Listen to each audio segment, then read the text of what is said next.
사랑하는 은혜와 진리 장로교회 교우 여러분, 어젯밤도 평안하셨습니까?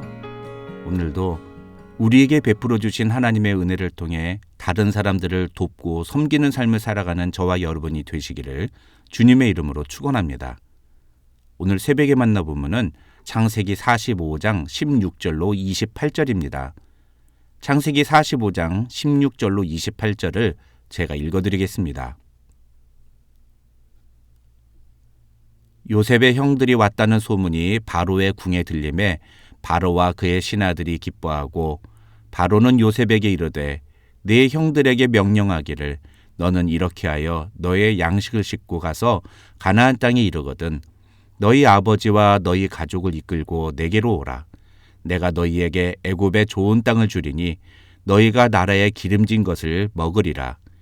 이제 명령을 받았으니 이렇게 하라. 너희는 애굽 땅에서 수레를 가져다가 너희 자녀와 아내를 태우고 너희 아버지를 모셔오라. 또 너희의 기구를 아끼지 말라. 온 애굽 땅에 좋은 것이 너희 것임이니라. 이스라엘의 아들들이 그대로 할세 요셉이 바로의 명령대로 그들에게 수레를 주고 길 양식을 주며 또 그들에게 다 각기 옷 한 벌씩을 주되 베냐민에게는 은 300과 옷 5벌을 주고 그가 또 이와 같이 그 아버지에게 보내되 순나기 10필에 애굽의 아름다운 물품을 실리고 암나기 10필에는 아버지에게 길에서 드릴 곡식과 떡과 양식을 실리고 이에 형들을 돌려보내며 그들에게 이르되 당신들은 길에서 다투지 말라 하였더라. 그들이 애굽에서 올라와 가나안 땅으로 들어가서 아버지 야곱에게 이르러 알리어 이르되 요셉이 지금까지 살아있어 애굽 땅 총리가 되었더이다. 야곱이 그들의 말을 믿지 못하여 어리둥절하더니 그들이 또 요셉이 자기들에게 부탁한 모든 말로 그에게 말하매 그들의 아버지 야곱은 요셉이 자기를 태우려고 보낸 수레를 보고서야 기운이 소생한지라. 이스라엘이 이르되 조카도다. 내 아들 요셉이 지금까지 살아있으니 내가 죽기 전에 가서 그를 보리라 하니라. 어제 본문에서 요셉은 드디어 형들에게 자신의 정체를 드러냅니다. 요셉은 형들에게 하나님이 생명을 구원하시려고 자신을 형들보다 먼저 보내셨다고 이야기하면서 그들이 과거에 요셉에게 저지른 행동 때문에 두려워하는 마음을 안심시킵니다. 이러한 내용의 어제 본문을 다루면서 우리는 요셉이 형들을 용서하게 된 과정과 그 속에서 요셉이 보여준 태도에 주목했습니다. 하지만 사실 이 본문에서 우리가 절대로 놓치지 말아야 할 것은 이 모든 것이 하나님의 계획과 섭리 가운데 진행된 일이었다는 것입니다. 지금 우리가 창세기를 대하듯 모든 결론을 다 알고 보면 하나님의 계획과 섭리 안에서는 우리가 겪는 실패도 의미가 있고 고통도 의미가 있습니다. 억울하게 노예로 팔려가도 억울하게 감옥에 갇히고 억울하게 그 많은 세월들을 소망 없는 삶으로 살았다 할지라도 나중에 보니까 내가 이런 일을 겪게 된 것은 하나님이 뜻이 있으셔서 그 뜻을 이루시기 위한 과정이었다는 것을 알게 됩니다.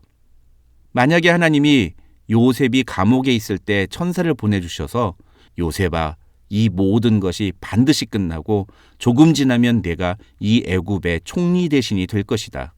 그리고 너 때문에 너희 아버지와 모든 가족들도 다 애굽으로 내려와서 살게 되고 너희 집안이 거대한 민족으로 확대될 것이다.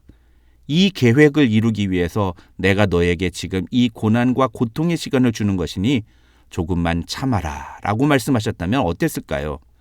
우리는 종종 하나님이 우리에게도 이렇게 하나님의 뜻을 알려주시기를 기대하지 않습니까? 그런데 요셉이나 우리나 하나님은 그런 식으로 하나님의 뜻을 우리에게 알려주시지 않는다는 겁니다. 왜 그럴까요?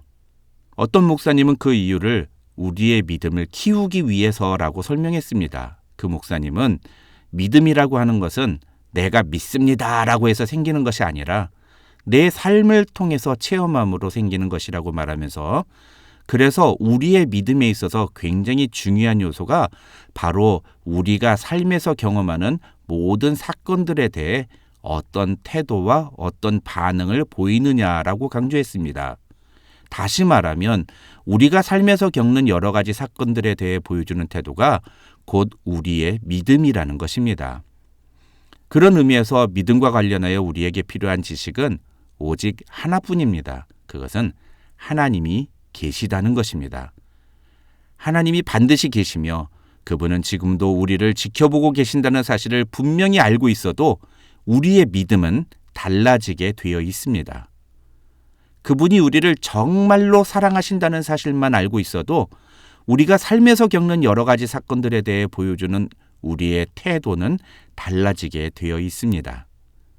요셉에게는 이 지식이 분명히 있었고 그래서 그는 보디발의 아내가 유혹을 할 때에도 하나님 앞에서 범죄할 수 없다고 말했으며 바로가 꿈을 해몽해 보라고 할 때에도 그 꿈을 해몽하는 것은 내가 아니라 하나님이 알려주시는 것이라고 말할 수 있었던 것입니다.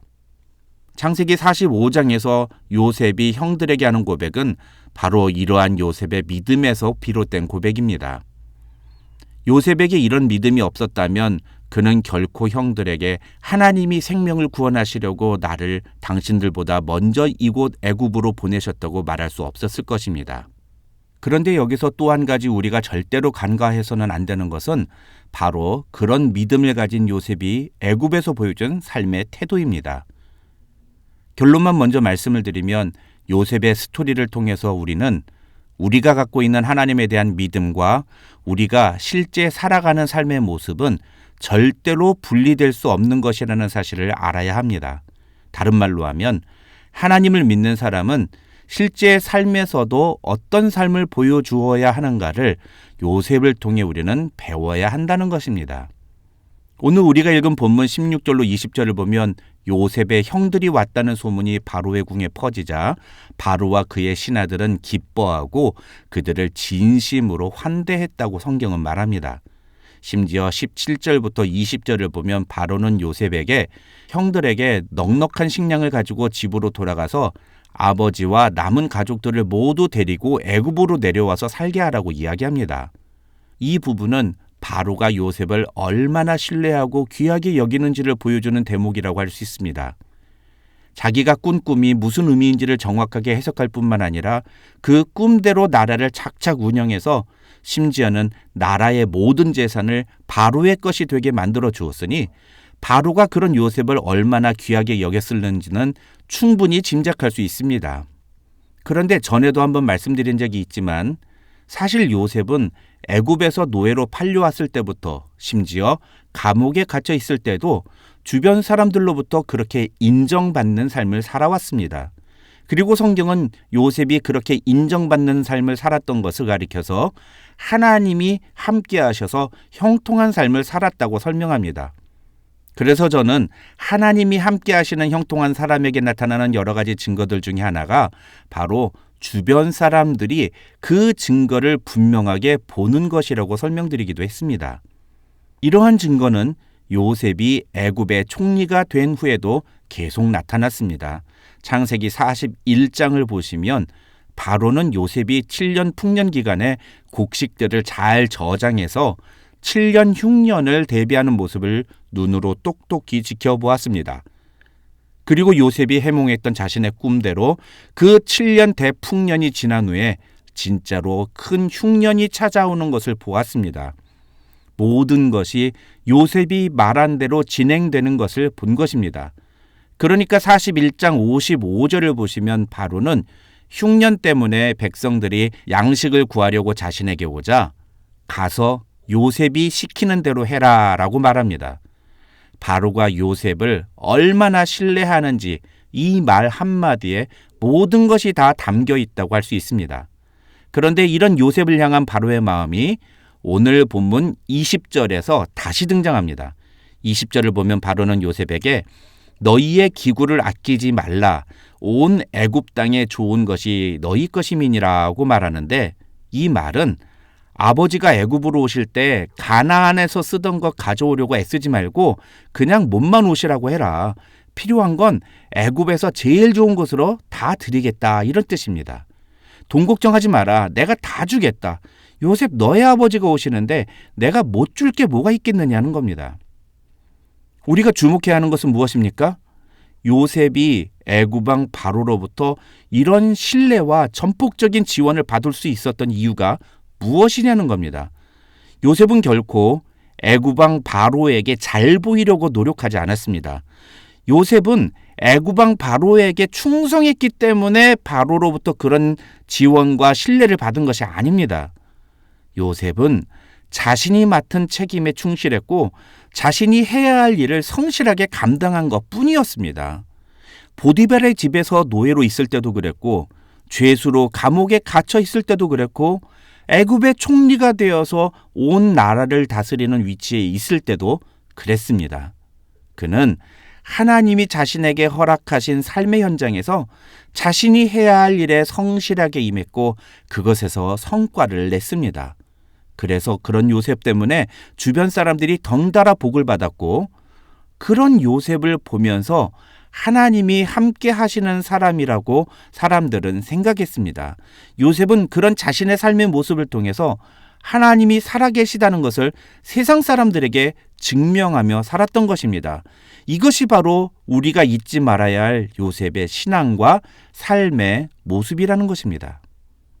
오늘 본문을 통해 우리는 과연 어떤 신앙과 삶의 모습을 보여주고 있는지를 돌아보는 이 아침이 되었으면 좋겠습니다. 다시 한번 말씀드리지만 요셉이 이런 모습을 보여줄 수 있었던 것은 하나님이 자신을 지켜보고 계신다는 그 사실을 분명히 알았기 때문입니다. 다시 말해서 코람데오의 신앙이 요셉의 삶의 기본이었다는 것입니다. 코람데오의 신앙을 가진 사람은 상황과 형편이 어떠하든지 늘 하나님 앞에서 살아가는 삶의 자세를 잃지 않습니다. 우리의 삶이 지금 어떤 상황과 형편인지는 중요하지 않습니다. 중요한 것은 우리가 하나님 앞에서 하루하루를 살아가고 있느냐, 아니면 세상의 방식을 따라 살아가느냐입니다. 오늘날 교회가 세상 사람들로부터 조롱받고 비난을 듣는 이유는 기독교인들 중에 하나님 앞에서 살아가는 사람을 찾기가 힘들기 때문입니다. 만약 진짜 하나님 앞에서 사는 사람을 보게 된다면 그들은 오늘 20절에서 바로가 요셉에게 보여준 것과 같은 신뢰와 애정을 우리들에게도 보여줄 것입니다. 저와 여러분 모두 그런 믿음과 삶을 살아가는 하나님의 사람들이 되시기를 주님의 이름으로 축원합니다.